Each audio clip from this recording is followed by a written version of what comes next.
दिव्यवाणी तेरी अमृतवाणी प्रभु, दिव्यवाणी तेरी अमृतवाणी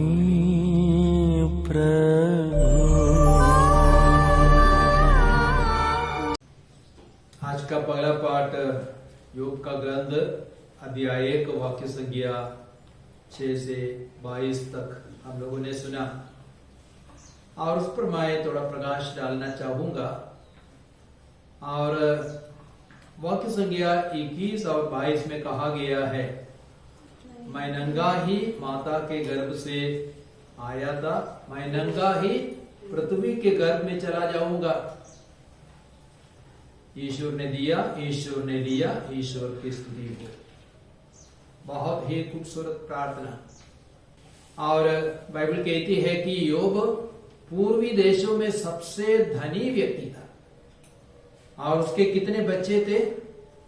10 बच्चे थे, 7 पुत्र 3 पुत्रियां, और साथ ही साथ 7000 भेड़ें थी उसके पास, 3000 ऊंट बड़े बड़े जानवर, और तब 1000 बैल थे और 500 गधे थे, बहुत सारे नौकर चाकर भी थे। तो योग पूर्वी देशों में सबसे धनी व्यक्ति था, उसके पास किसी चीज की कमी घटी नहीं थी। साथ ही साथ वह निष्कपट था और ईश्वर का बहुत बड़ा सेवक था। और तब शैतान को प्रभु ने देखा, स्वर्गदूतों के साथ शैतान भी दिखाई पड़ा। तुम कहां से आ रहे हो? ईश्वर ने पूछा। मैं पूरी पृथ्वी पर भटक रहा था और मैं भ्रमण कर रहा था। ईश्वर ने पूछा, क्या तुमने मेरे सेवक अय्यूब को देखा? वह सबसे निष्कपट है, वह मेरी सेवा करता है। तब शैतान क्या बोला? वो तो इसलिए आपकी सेवा करता है, आपका गुण गाता, क्योंकि आपने इतनी सारी धन संपत्ति उसको दी है।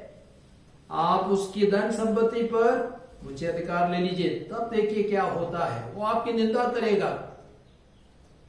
तब ईश्वर शैतान से क्या बोला? उसकी धन संपत्ति तुम्हारे अधीन में है, लेकिन उसके जीवन को नहीं चुना।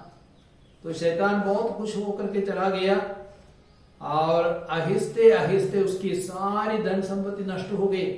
7000 भेड़े किसी ने लूट लिया, ऊंट वे भी चले गए, और धन संपत्ति पर बिजली गिरी, आग गिरी, वो भी नष्ट हो गई।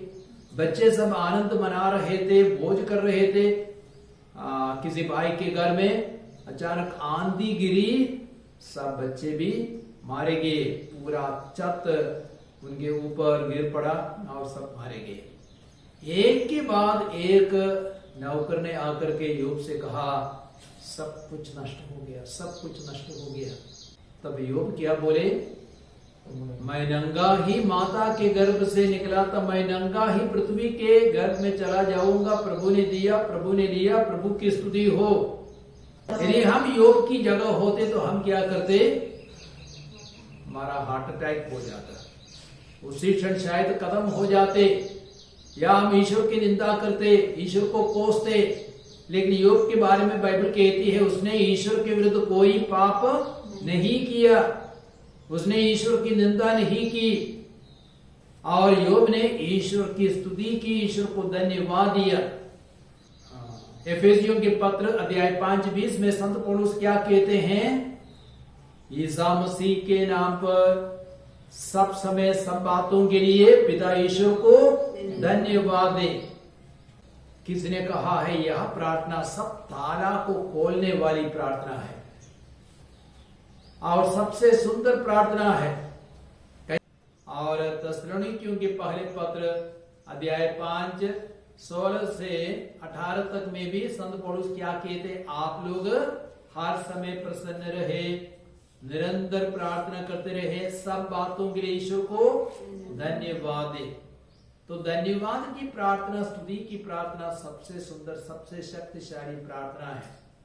तो योब ने वही प्रार्थना की, मैं नंगा ही माता के गर्भ से निकला था, नंगा ही पृथ्वी के गर्भ में चला जाऊंगा। ईश्वर ने दिया, ईश्वर ने लिया, ईश्वर की स्तुति हो।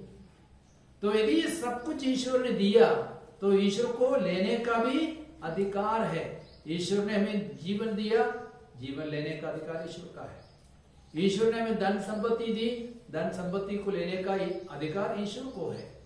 और ईश्वर ने हमें और क्या दिया, बच्चे दिए, बच्चों को भी लेने का अधिकार ईश्वर का है। तो ईश्वर सब कुछ देने वाला है, सब कुछ पर उन्हीं ही का अधिकार है। इस बात को हमें मानना है। हालेलुया, हालेलुया, यीशु की स्तुति हो, यीशु को धन्यवाद। बाद में हम देखते हैं योग के जीवन में बहुत बड़ा संकट था। ऐसा जीवन जीना उसके लिए सहज नहीं था। उसके शरीर पर भी बड़े बड़े फोड़े निकले, फिर भी योग ने अपने विश्वास को नहीं खोया। मैं जानता हूं कि मेरा मुक्तिदाता जीवित है, वह एक दिन अपना दर्शन देगा।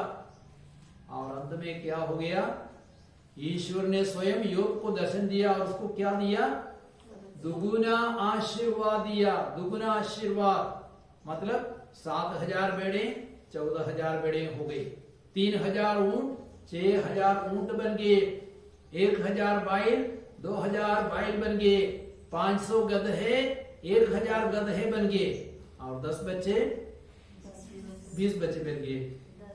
10 बच्चे 20 बच्चे तो नहीं बने, लेकिन प्रभु ने उनको सबसे सुंदर बच्चे दिए, सबसे सुंदर लड़कियां दी। और सब राष्ट्रों में योग की लड़कियां सबसे सुंदर लड़कियां दी। तो इसलिए स्तुति की प्रार्थना सारे बंधन को खोलने वाली प्रार्थना है। हमारे साथ कुछ भी हो जाए, ईश्वर को धन्यवाद देना, ईश्वर की स्तुति करते रहना। चाहे रोग हो, चाहे बीमारी हो, चाहे तिरस्कार हो, चाहे झंझट हो, कोई भी समस्या हो, सब समय ईश्वर को धन्यवाद देते रहना, ईश्वर की स्तुति करते रहना सबसे सुंदर, सबसे शक्तिशाली प्रार्थना है। और ऐसी प्रार्थना को प्रभु अवश्य सुनते हैं। तो आइए प्रभु के इन वचनों के लिए प्रभु को धन्यवाद दे, इन वचनों पर हम मनन करें।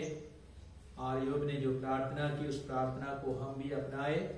संत पौलुस के वचन को भी हम हृदय से ग्रहण करें और सब समय प्रभु की स्तुति करना सीखें।